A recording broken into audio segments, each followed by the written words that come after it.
Dalam nama Bapa, Putra, dan Roh Kudus. Amin. Selamat pagi saudara-saudaraku yang terkasih di dalam kasih Kristus. Berjumpa lagi dengan saya hari ini, hari Senin, tanggal 25 Mei 2020. Perenungan hari ini kita ambil dari Kisah Para Rasul 19 ayat 1 sampai dengan 8 dan Yohanes 16 ayat 29 sampai dengan 33. Sudahkah kamu menerima Roh Kudus ketika kamu menjadi percaya?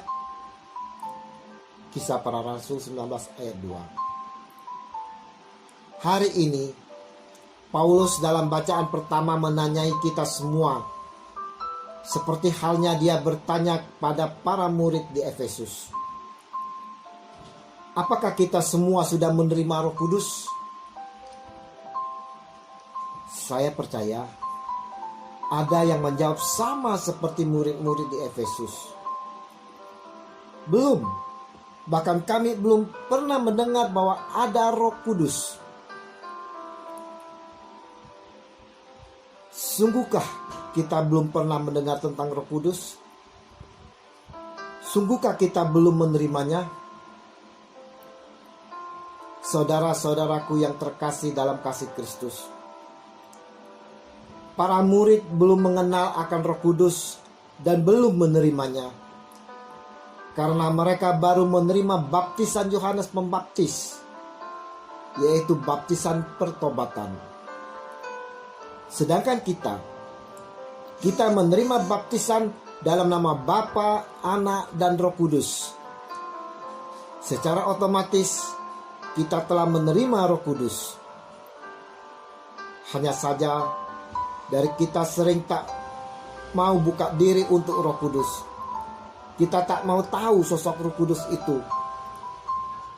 Pada Roh Kuduslah yang melahirbarukan diri kita.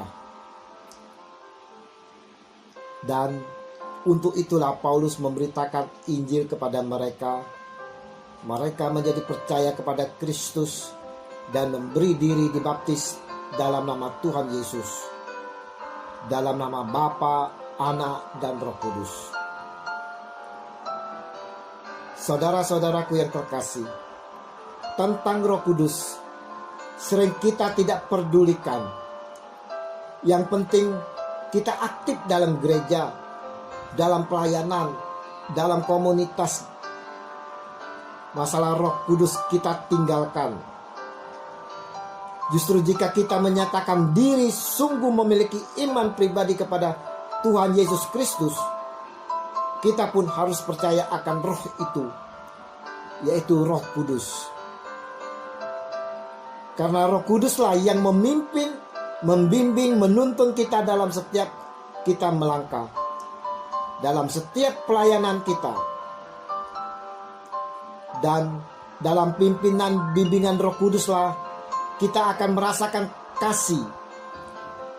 Maka setiap pelayanan kita pun akan mengalir kasih itu. Dan inilah yang dijanjikan Tuhan Yesus kepada kita semua sebelum berpisah untuk kembali ke sorga, di mana Yesus sendiri akan mengutus penolong bagi kita semua.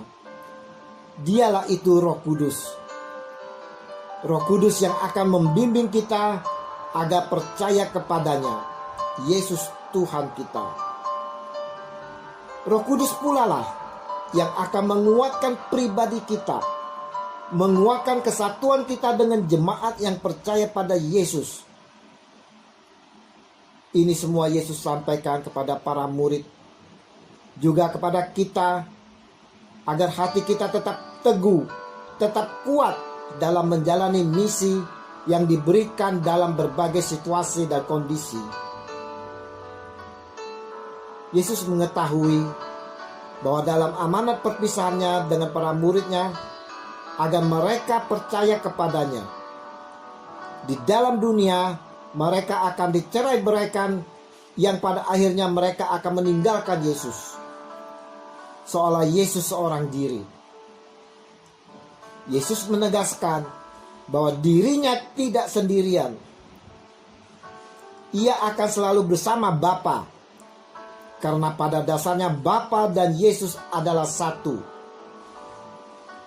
Yesus juga menyatakan bahwa di dunia mereka akan mengalami penganiayaan, bahkan mungkin akan dibunuh.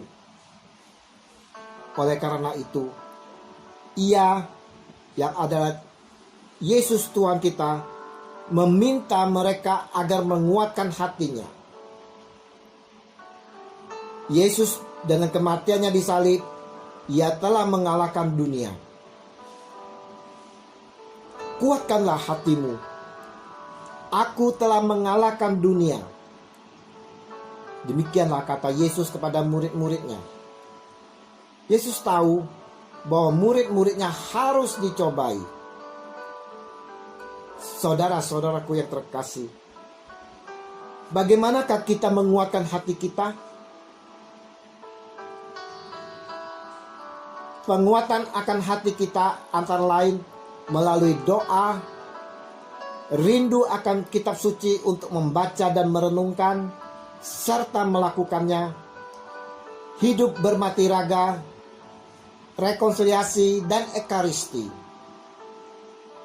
Inilah antara lain beberapa saran untuk menguatkan hati kita, agar kita tidak jatuh dalam dunia yang penuh kedosaan ini. Injil hari ini, kita diajak untuk selalu percaya kepada Yesus Tuhan.